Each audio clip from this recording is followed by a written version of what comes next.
Rahmati Allah sekalian, kita sambung ke hadis yang ke-18. An Shaddad ibni Ausin radhiyallahu ta'ala anhu an Rasulillah sallallahu alaihi wasallam qala inna Allah kataba al-ihsana ala kulli shay fa idza qataltum fa ahsinul qitlah wa idza dhabhtum fa ahsinudh dhibhah wal yuhidda ahadukum syafratah wal yurih dhabihatah. Rawahu Muslim. Artinya daripada Shaddad bin Aus radhiyallahu taala anhu, daripada Rasulullah sallallahu alaihi wasallam bersabda, sesungguhnya Allah menentukan ihsan, kebaikan pada segala sesuatu. Maka apabila kamu membunuh, maka hendaklah kamu mengindahkan pembunuhan. Dan apabila kamu menyembelih, maka hendaklah kamu mengelokkan sembelihanmu. Dan hendaklah seorang kamu menajamkan mata pisaunya, maka dengan itu dan hendaklah itu merehatkan sembelihannya. Hadis riwayat Imam Muslim. Tuan-tuan hadirin mukminin yang dirahmati Allah Subhanahu wa taala. Hadis yang ke-18 ini hadis yang berkaitan dengan tajuk ihsan. Apa dia ihsan? Buat baik. Buat baik. Apa dia buat baik? Itu yang akan dibincangkan di dalam hadis ini. Bahkan Nabi sallallahu alaihi wasallam kata kataba. Allah kataba. Kataba ni kalau kita tengok kepada makna wahyu, dia selalunya digunakan kepada dua benda. Satu, tulis yang merujuk kepada qada dan qadar Allah Subhanahu wa taala, ketetapan yang telah dibuat oleh Allah Subhanahu wa taala.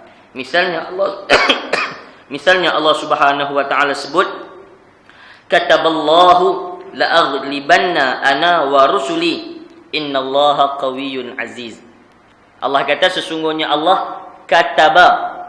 Allah telah menulis. Kataba ni maksud asal tulislah. Kalau orang mengaji bahasa Arab sekolah rendah, sekolah menengah ni, kalau makna kataba dia akan faham menulis. Allah menulis. Apa maksud Allah menulis? Allah telah menetapkan. Allah telah menetapkan di dalam qada dan qadar, itu maksudnya. Bahawa Allah kata kataballahu la'aghlibanna ana wa rusuli. Allah telah tulis, maksudnya Allah telah menetapkan bahawa aku akan menangkan, aku dan Rasul aku. Sesungguhnya Allah bagi tahu bahawa Allah Maha Kuat. Allah juga pernah sebut walaqad katabna fiz zabur min ba'di dzikri annal arda yarithuha ibadiyas salihin. Allah juga pernah sebut bahawa telah kami tulis di dalam Zabur. Apa maksudnya? Kami telah buat penetapan dan kami isytiharkan di dalam Zabur bahawa dunia ini hanya akan diwarisi oleh hamba-hamba aku yang saleh. Maksudnya ini ketetapan Allah Subhanahu wa taala. Kataba. Kalau kita faham maksud kataba, maksudnya kita ada keyakinan bahawa yang akan menerajui dunia ataupun yang akan mewarisi dunia dan dunia bumi ini ialah hamba-hamba Allah yang saleh. Walaupun Islam nampak ditindas, suatu ketika pasti akan berada di situ balik, kerana Allah janji, Allah telah tulis dan Allah telah tetapkan di dalam Zabur dan Allah sebut di dalam Zabur dulu. Itu maksud kataba. Satu. Yang kedua, kataba juga dimaksudkan dengan perintah wajib. Perintah wajib. Kutiba alaikumus siyam kama kutiba alal ladzina min qablikum.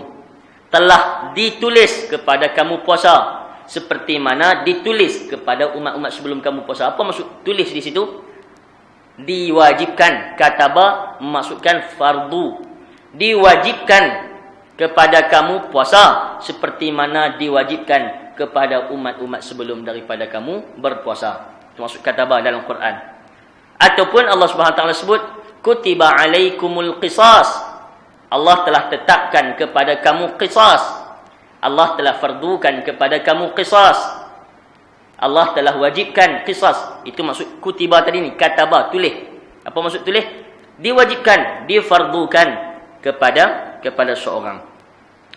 Walaqad kutiba alaikumul qital wa huwa kurhul lakum.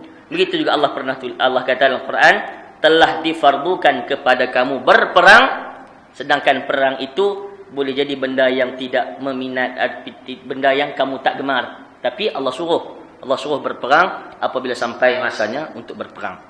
Baik hadirin rahmati Allah sekalian, itu dari sudut makna kataba. Kita tengok balik kepada hadis Nabi, kata Nabi sallallahu alaihi wasallam, innallaha katabal ihsan ala kulli syai'. Allah telah tulis ihsan terhadap sesuatu. Apa maksudnya? Allah menetapkan, Allah mewajibkan untuk berbuat baik kepada setiap sesuatu. Apa dia ihsan? Hadirin yang rahmati Allah sekalian, ihsan ni buat baiklah, buat baik. Tapi yang dimaksudkan di sini ada dua makna. Satu, isalun nafa' ilal akharin. Satu, sampaikan manfaat kepada pihak yang lain. Itu yang kata ihsan. Sampaikan manfaat kepada pihak yang lain. Maksudnya apa? Kalau berkawan, kawan tu dapat ihsan kita, dapat kebaikan kita. Ihsan ni, apa dia ihsan? Kebaikan. Maksudnya orang merasai kebaikan kita. Bukan orang saja, mana-mana makhluk juga merasai kebaikan kita. Bagi orang minum, tunjuk jalan ke orang, apa semua, ini dipanggil sebagai ihsan. Yang kedua yang dimaksudkan dengan ihsan ialah itmamul ibadah wa itqanuha. Menyempurnakan ibadat dan bersungguh dalam ibadat. Itqan, maksudnya itqan ni yang berkualiti dalam ibadat dia. Ini itqan, ini ihsan. Apa dia ihsan? Ihsan kepada diri sendiri, ibadatnya sempurna, tanggungjawabnya sempurna. Bukan setakat sempurna, bahkan yang paling cantik itu, yang paling berkualiti, itu ihsan kepada diri sendiri. Maksudnya ihsan daripada dua pihak, daripada dua sudut. Ihsan kepada pihak yang lain daripada diri kita, ihsan kepada diri kita sendiri. Ihsan kepada orang lain, maksudnya orang lain merasai kebaikan kita, kebaikan daripada kita. Dan ihsan kepada diri kita, maksudnya menyempurnakan tanggungjawab kita, bahkan menjadikan tanggungjawab kita itu yang paling berkualiti. Allah kata, Nabi sallallahu alaihi wasallam kata, innallaha yuhibbu idza amila amalan atqanahu. Allah sangat suka, kata Nabi, seorang yang apabila mengerjakan sesuatu kerja, atqanahu, dia buat yang paling itqan, yang paling itqan, yang paling orang panggil berkualiti. Sebab itu syaitan, iblis laknatullahi alaih, disebut dalam kitab-kitab, khususnya dalam cerita riwayatul iblis, tipu daya iblis. Banyak cerita tipu daya iblis. Salah satu bentuk tipu daya iblis, iblis akan berusaha apabila seorang nak buat taat, apabila seorang nak buat kebaikan, dia akan berusaha dengan dua cara. Sama ada seorang tu dia akan jadi orang yang terlalu tafrid, ala balai, ataupun ghulu, melampau. Mana-mana satu yang orang tu pilih, syaitan berjaya, zafira, dia akan berjaya. Hadirin rahmati Allah sekalian. Bila seorang nak buat amal, setan iblis dia akan usaha supaya tak pilih hak A, pilih hak B. Apa dia hak A? Hala balai.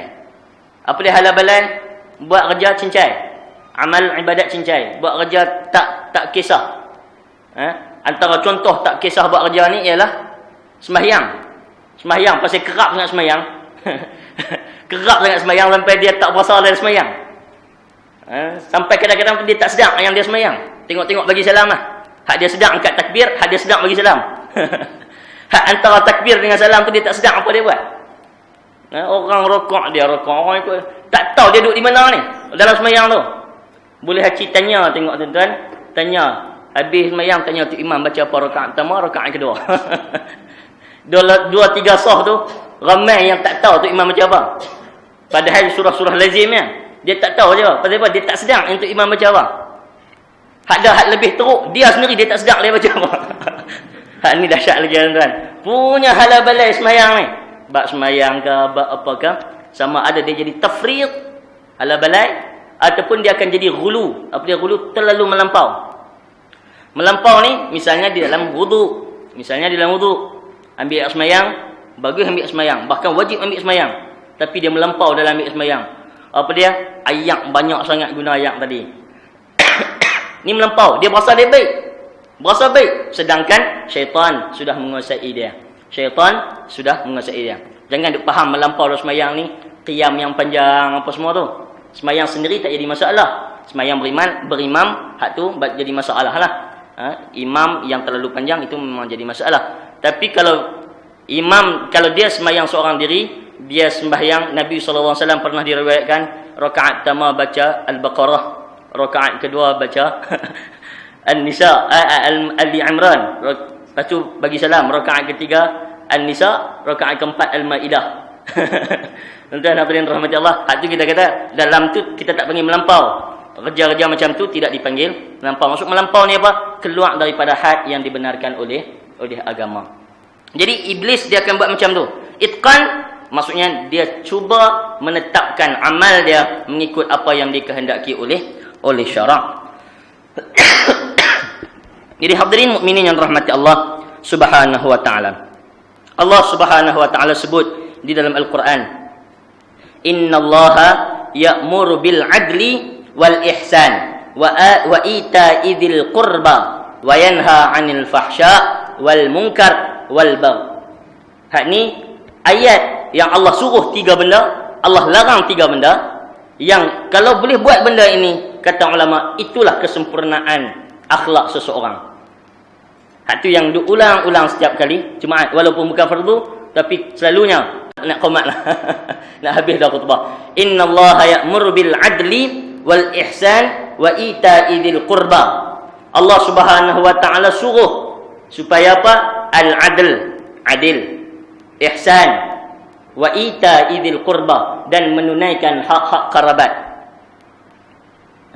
Khusus kepada kerabat. Pertama adil, bersikap adil. Adil ni apa dia? Meletakkan sesuatu sesuai dengan tempat dia. Macam mana agama suruh buat, macam tu dia buat. Itu dipanggil adil. Sebab itu hadirin rahmati Allah sekalian, saksi untuk melihat pernikahan, yang jadi saksi dalam nikah tu, saksi yang adil. Apa maksud adil? Dia tak buat benda dosa ni. Dia tak buat melakukan dosa besar, ataupun dia tidak mengekali dosa kecil, atau dipanggil adil. Kan? Maksud keadilan yang dilihat oleh agama, orang tu jaga agama dia, hak tu panggil adil. Yang kedua ihsan. Allah suruh buat suruh buat ihsan. Maksudnya orang lain, Islam ke tak Islam ke, bahkan sampai binatang sekalipun, kena diperlakukan dengan cara yang baik dengan kepada dia. Sehingga kan Nabi SAW dalam hadis yang kita baca ni, Nabi SAW ambil contoh, sampai nak bunuh sekalipun, bunuh dengan cara yang baik. Apa dia bunuh? Bunuh ni kalau cara perbuatan ni nampak benda hak paling kejam sekali. Cara nampak hak paling zalim lah, nampak paling kejam, nampak paling jahat. Tu dia nak bang. Tapi apabila sampai suatu masa kena bunuh, kerana ada masa-masa yang Islam suruh bunuh orang-orang tertentu, dalam masa tu pun masih lagi kena jaga ihsan, kena buat baik di dalam pembunuhan tersebut. Nanti kita akan tengok apa cerita bunuh dengan cara yang baik tadi. Tak boleh dah kata boleh bunuh, dok pi bakar dia, tanam dalam simen apa pula, tak boleh. Walaupun Islam bagi izin pada awalnya untuk membunuh dia apabila dia melanggar hukum hakam tertentu di dalam agama kita. Hadirin mukminin yang rahmati Allah sekalian. Ihsan, Allah suruh adil, ihsan wa ita'i dzil qurba. Jaga hak kerabat, keluarga, hubungan kekeluargaan, tunaikan hak-hak hubungan kekeluargaan itu dengan cara yang baik. Allah kata apa? Innallaha ya'muru bil 'adli wal ihsan wa ita'i dzil qurba wa yanha 'anil fahsya wal munkar wal baghi. Allah sebut, Allah larang daripada 3 benda. Apa dia? Fahsya, munkar, al baghi. Pertama, fahsya. Apa dia fahsya? Fahsya ni kebanyakan ulama kata dosa-dosa yang melibatkan maruah diri. Dosa-dosa yang melibatkan maruah diri secara khusus. Zina, apa lagi, dosa-dosa yang melibatkan maruah diri itu. Al-munkar, sebarang bentuk dosa yang lain. Wal baghi, melampau, maksud melampaui batas. Ini 3 larangan Allah Subhanahu wa taala. Hadirin yang rahmati Allah sekalian, maka sebab wa yakhtalifu hukmul ihsan fi syara', maka syarak meletakkan hukum ihsan itu kepada 2. Ihsan, apa hukum dia? hukum dia sama ada jadi wajib ataupun jadi sunat. Yang kata ihsan, bila Allah kata, Nabi SAW kata, Allah telah tentukan ihsan kepada setiap sesuatu, maka ulama menentukan apa kewajipan, apa hukum ihsan. Hukum ihsan kata ulama ada dua, satu ihsan yang wajib, satu ihsan yang sunat. Ihsan yang wajib apa dia? Ihsan yang wajib ialah ihsan kepada perkara yang wajib. Misalnya ihsan kepada ibu bapa. Ihsan kepada ibu bapa. Silaturrahim. Apa lagi? Buang kesakitan daripada orang, gangguan kepada orang. Ini adalah ihsan-ihsan yang wajib. Ihsan yang sunat ialah seperti sedekah biasa, kebaikan-kebaikan biasa, itu hukumnya adalah sunat. Hadirin yang dirahmati Allah Subhanahu wa taala. Maka sebab itu kita harus lihat Nabi sallallahu alaihi wasallam dia buat contoh apa? Contoh sampai bunuh sekalipun haruslah dilakukan dengan cara yang terbaik. Wal ihsanu fi qatli ma yajuzu qatluhu minan nas wad dawab yakunu bi izhaqi nafsihi ala asra'il wujuh wa ashaliha min ghairi ziyadatin fi ta'dib. Apa dia contoh pembunuhan yang baik dalam Islam? Sampai satu masa Islam suruh bunuh kepada siapa? Kepada orang yang layak dibunuh. Misalnya di dalam peperangan. Dalam perang kena bunuhlah. Dan masuk dalam perang. Ataupun pembunuhan kerana dia melanggar hukum mahkam agama. Seperti murtad. Orang itu dihalalkan darahnya untuk dihukum bunuh. Maka nak bunuh dia, ada cara dia yang mesti diikuti oleh orang yang melaksanakan hukuman tersebut. Ataupun orang yang buat jenayah bunuh, maka dia harus dibunuh balas. Misalnya tuan-tuan hadirin rahmati Allah sekalian. Misalnya, orang yang kena bunuh. Dia dibunuh dalam keadaan yang sangat sadis. Sangat teruk. Kena tangkap, tahan dulu, ikat belakang, apa lagi dia buat? Macam-macam lah. Ikat belakang, seksa dengan karen mula. Tapi tak mau bagi mati lagi, punya nak geram kat orang yang kena bunuh tadi. Sampai pingsan, sedakkan semula, seksa benda lain pula, kan? Toreh badan, tuang cuka ke apa ke, bagi pedih, kan? Sampai tak boleh tanggung pingsan lagi, sedak pula, tuang minyak gas bakar sampai mati. Habis mati, simpanlah semen pula misalnya, kan? Tapi manusia lah ni tersaduk ajak dia jahat. Orang pun tak tak terfikir macam mana jahatnya dia. Orang yang macam ni hadirin sekalian, penjenayah bunuh seperti ini, dia ada hukum balas dia, dipanggil hukum qisas. Kan? Jenayah dalam Islam, kalau dia membunuh, dia harus dihukum bunuh semula. Ni dipanggil qisas. Qisas ni apa? Hukum balik setimpal dengan dia. Maksudnya, kalau dia potong jari dia balik. Itu maksudnya. Dia tumbuk sekali di mata, tumbuk balik dia. Maksudnya, ada hukum. Macam mana dia buat, macam tu dibuat balik kepada dia. Hukum qisas. Kalau dia bunuh, dia harus dibunuh balik. Apakah kalau dia bunuh orang dengan cara yang kita sebut tadi, kejamnya, apakah hukum qisas suruh dibalas balik bunuh dia dengan cara yang macam mana dia buat? Itu berdasarkan kepada hadis ini. Jadi hadirin rahmati Allah sekalian, hukum bunuh di dalam agama, apa yang diajar oleh Nabi kita Muhammad sallallahu alaihi wasallam, dia letak tiga benda. Pertama, bunuh dengan cara yang paling cepat. Dengan cara ataupun kaedah yang paling cepat boleh membunuh seorang. Boleh mencabut nyawa seseorang. Yang kedua, yang paling simple. Ataupun yang paling mudah. Memudahkan dia dan memudahkan orang yang membunuh. Rehat. Memberi kerehatan kepada orang yang dibunuh. Dan yang ketiga, jangan ada bentuk ta'zib. Jangan ada bentuk penyiksaan kepada pembunuhan, kepada orang yang dibunuh tadi. Ini Islam letak syarat. Apa dia? Pertama, bagi dengan cara hak paling laju, hak paling cepat. Yang kedua, dengan cara yang paling senang dan memberi kerehatan kepada dia. Yang ketiga, yang tidak ada bentuk penyiksaan, ta'zib, memberi azab tambahan kepada orang yang dibunuh. Sebab itu Nabi SAW sebut, fa idza laqitumul ladzina kafaru fadarbar riqab. Nabi ajak nak pergi perang ni. Bila nak pergi perang, jumpa dengan musuh, takik tengkok dah. Maksudnya, pancung di tengkok. Kan? Kalau boleh cari tengkok, di tengkok itulah. Kerana di tengkok itulah yang paling cepat sekali secara kaedahnya mencabut nyawa seorang.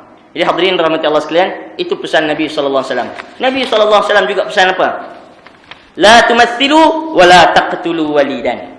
Jangan kamu menyiksa dalam perang. Jangan buat bentuk penyiksaan di dalam perang.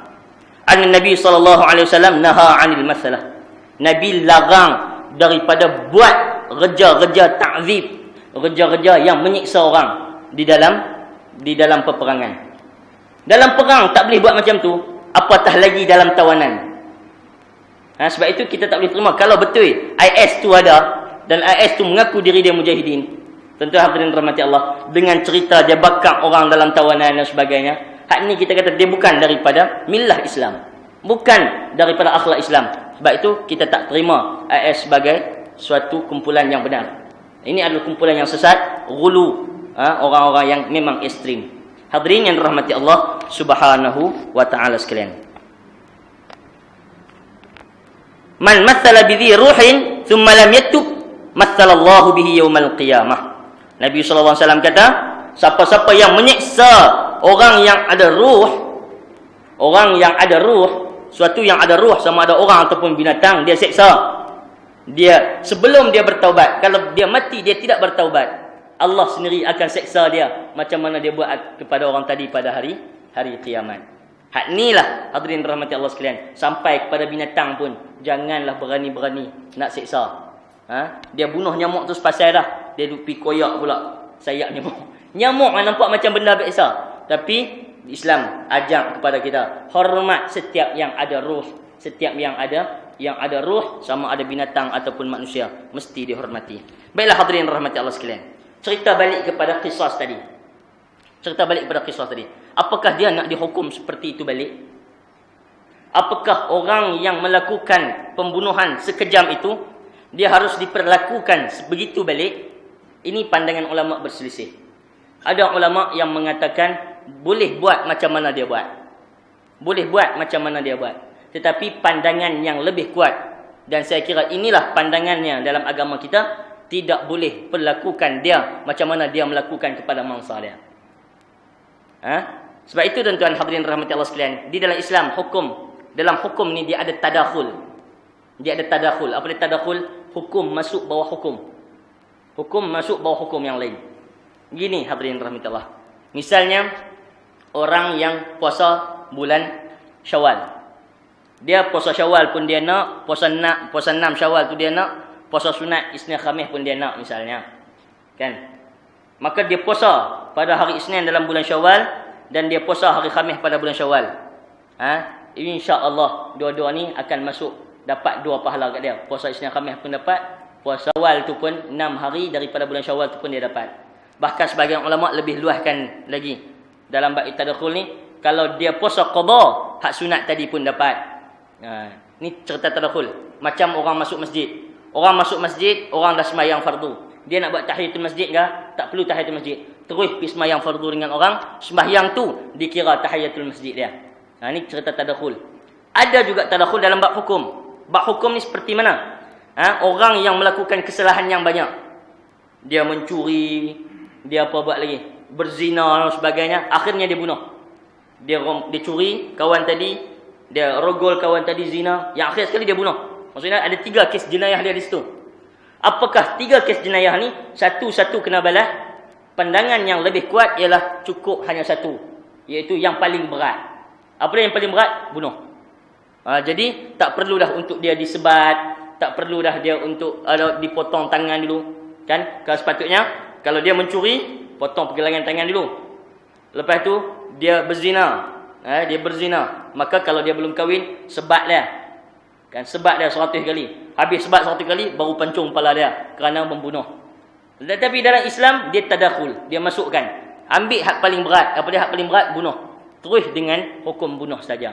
Maka dalam cerita qisas tadi pun, saya kira pandangan yang lebih kuat ialah pandangan ulama yang mengatakan, kalau seperti itu sekalipun kekejaman yang dilakukan oleh penjenayah bunuh tadi, hukum terhadap dia ialah hanya akhir dengan bunuh. Bunuh pun dengan cara yang mana diajar oleh agama tadi. Jangan duk seksa-seksa dia. Terus biar dia mati. Yang nak seksa dia adalah Allah Subhanahu wa ta'ala. Hukum manusia ataupun manusia yang menunaikan tanggungjawab itu adalah untuk melaksanakan tugas-tugas Allah sahaja, tugas-tugas khalifah, yakni melaksanakan tugas-tugas yang diperintahkan oleh Allah. Yang nak menyeksa dia ataupun nak merahmati dia, itu kita serah balik kepada Allah Subhanahu wa ta'ala.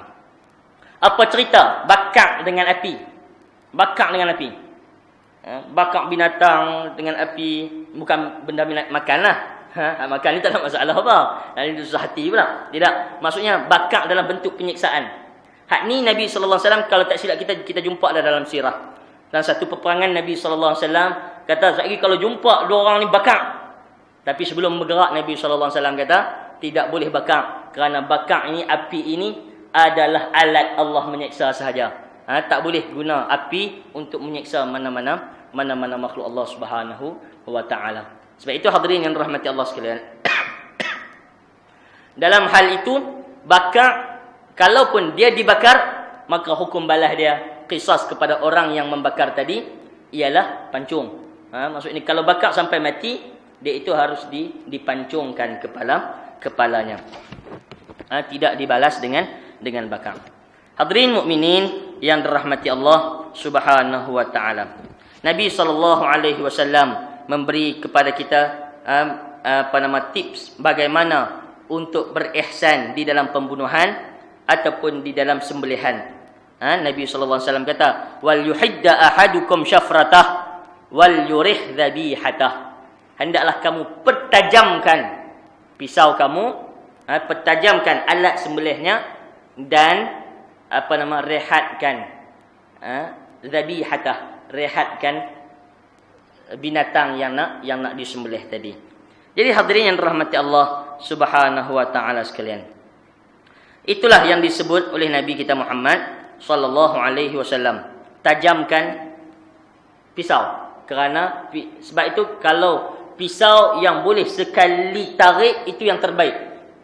Sembelih ni kalau boleh tarik, hak tu yang paling baik. Tapi kalau tajam ni jenuh pi. Dia Allah, kita tengok pun tak tahan, kan?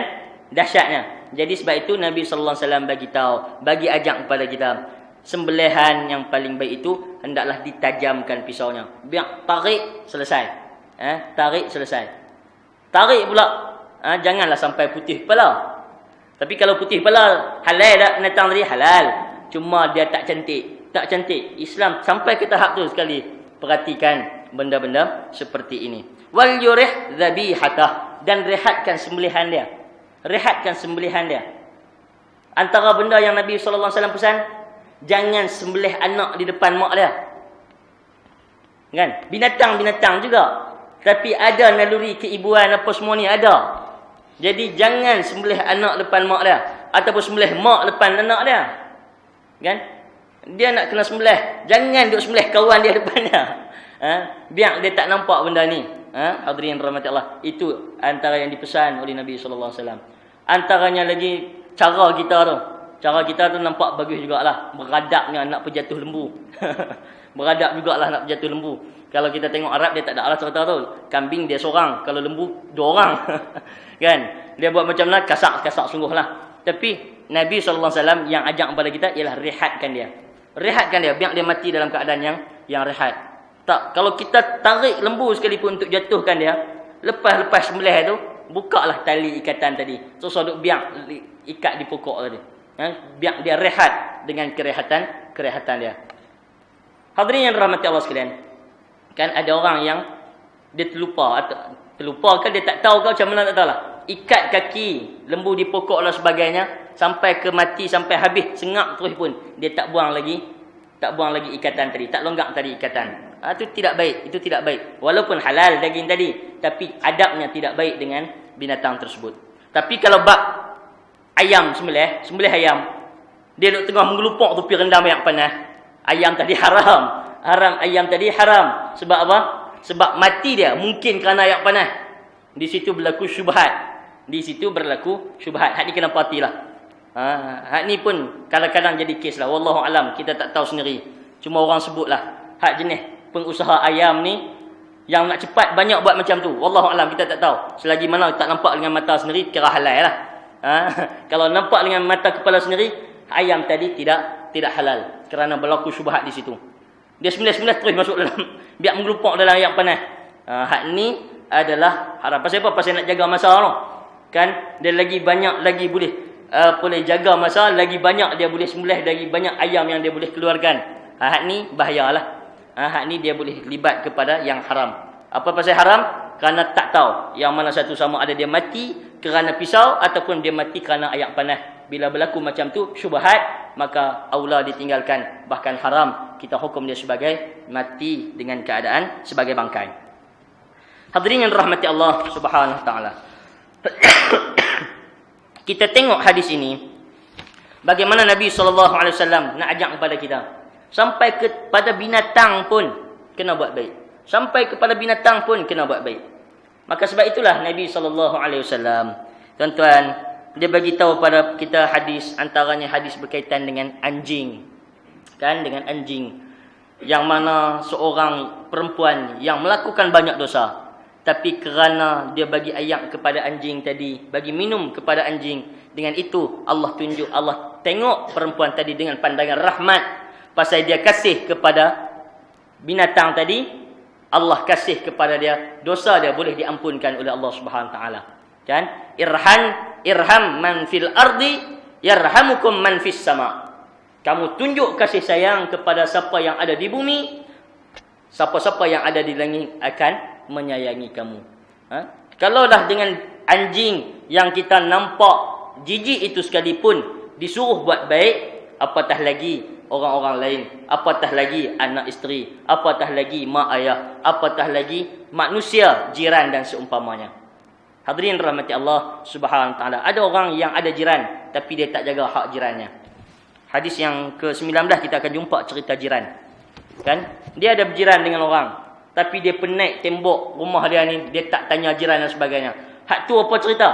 Tak ihsan ni, hak ni tak ihsan. Hak tu kita akan jumpa dalam hadis yang nantilah. Saya tak mau ulas sekarang.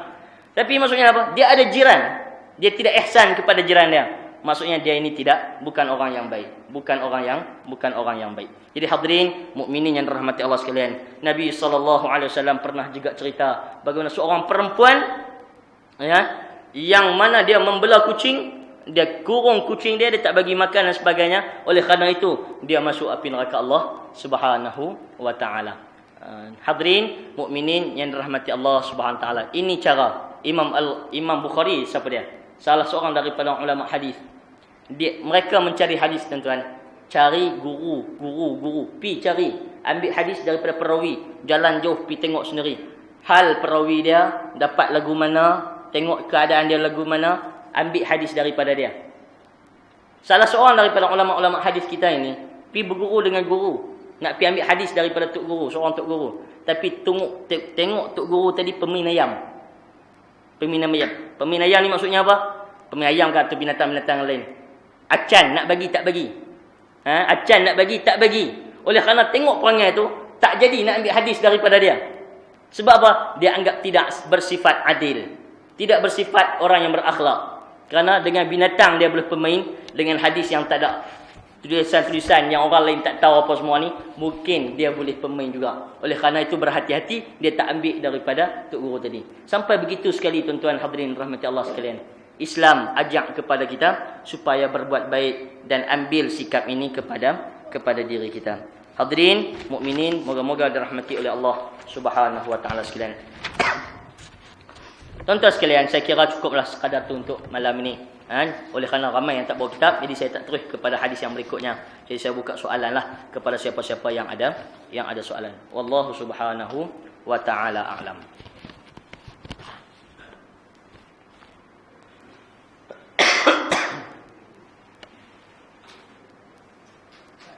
Ya.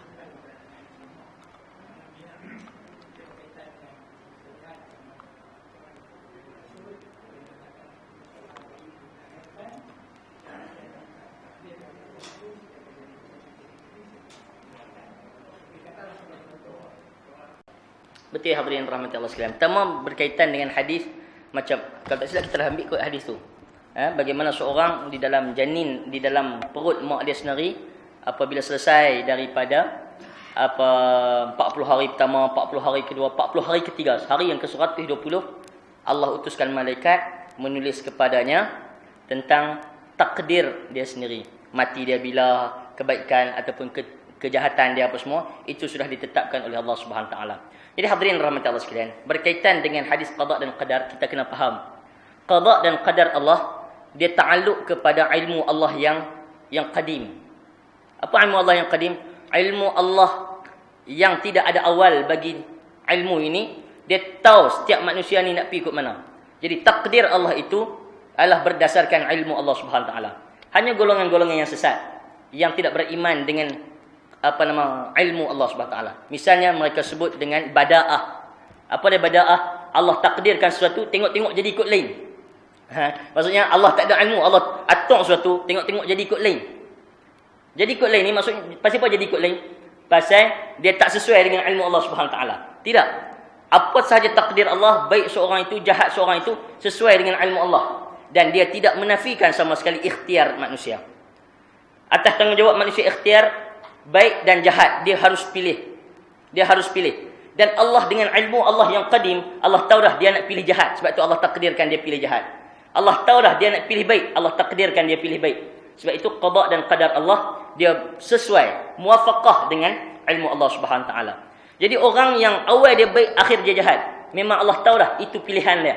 Maka Allah takdirkan begitulah, dan dia hanya ikut skrip seperti mana yang telah Allah Subhanahu Wa Taala pilihkan, takdirkan kepada dia.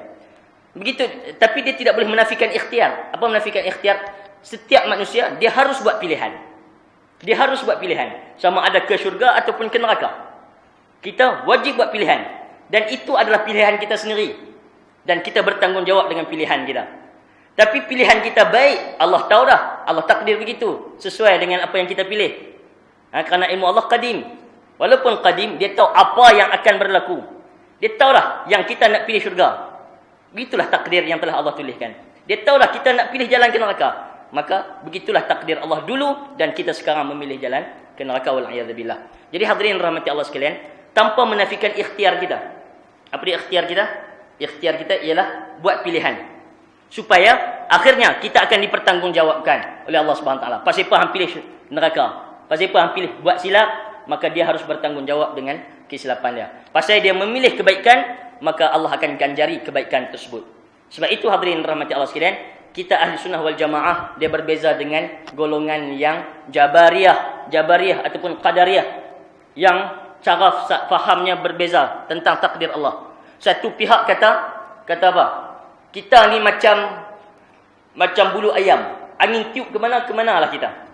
Ke kanan, ke kiri, syurga pun Allah yang dah takdirkan kita, neraka pun Allah takdirkan kita. Kita ni tak ada kuasa apa langsung. Hak tu satu pihak. Satu pihak lagi dia kata apa? Semua tu adalah pilihan kita. Allah tak ada kena-mengena pun dengan setiap pilihan kita. Maksudnya bukan melalui qada dan qadar Allah pun. Jadi dua-dua itu adalah kumpulan yang sesat. Kumpulan yang benarnya ialah seperti akidah Ahlussunnah wal Jamaah. Kita ikhtiar, tapi ikhtiar kita sesuai dengan takdir Allah Subhanahu Wa Taala. Baik hal hadirin rahmati Allah sekalian. Orang yang buat kebaikan pada muda dia, boleh jadi akhirnya dia akan sesat kerana faktor-faktor tertentu. Orang yang buat kejahatan, boleh jadi kerana faktor-faktor tertentu, masuk penjara, jumpa kawan yang baik dan sebagainya, dia menjadi orang yang baik dan mati dalam kebaikan. Sebab itu Nabi SAW dia buat cerita, kita ambil kesimpulan mudah tuan-tuan. Dalam peristiwa Iblis laknatullahi alaih. Iblis kan satu makhluk yang hebat, duduk dalam syurga Allah dah.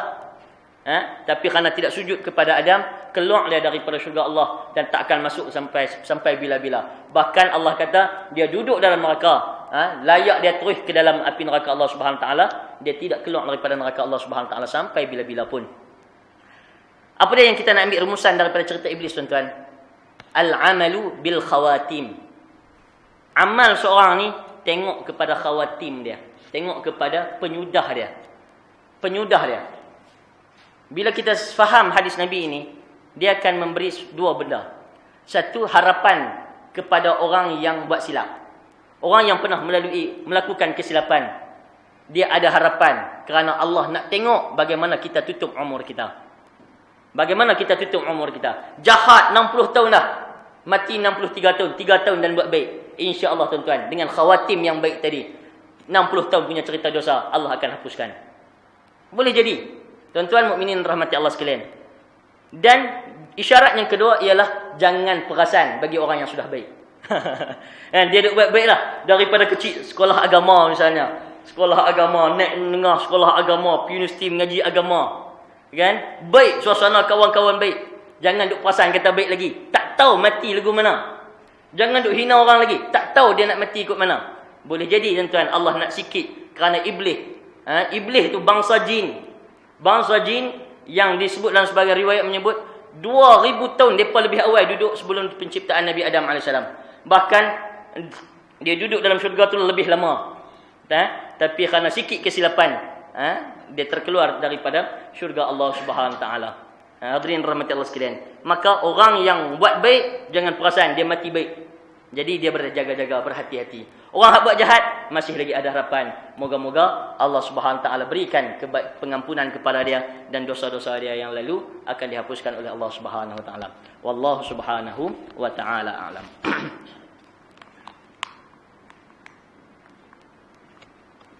Ada soalan lain? Asyhadu an la ilaha illa anta astaghfiruka wa atubu ilaih. Bismillahirrahmanirrahim. Wal 'asri innal insana lafi khusrin illa alladziina aamanu wa 'amilus shalihaati wa tawassaw bil haqqi wa tawassaw bis sabr. Bismillahirrahmanirrahim. Alhamdulillahirabbil alamin. Wa sallallahu ala sayyidina Muhammadin wa ala alihi wa sahbihi ajma'in. Allahumma arinal haqqa haqqan warzuqna ittiba'ah wa arinal batila batilan warzuqna ijtinabah. اللهم حبب إلينا الإيمان وزينه في قلوبنا وكره إلينا الكفر والفسوق والعصيان واجعلنا من الراشدين واجعلنا هداة المهتدين واجعلنا من عبادك الصالحين. ربنا آتنا في الدنيا حسنة وفي الآخرة حسنة وقنا عذاب النار. صلى الله على سيدنا محمد وعلى آله وصحبه أجمعين والحمد لله رب العالمين. السلام عليكم ورحمة الله وبركاته.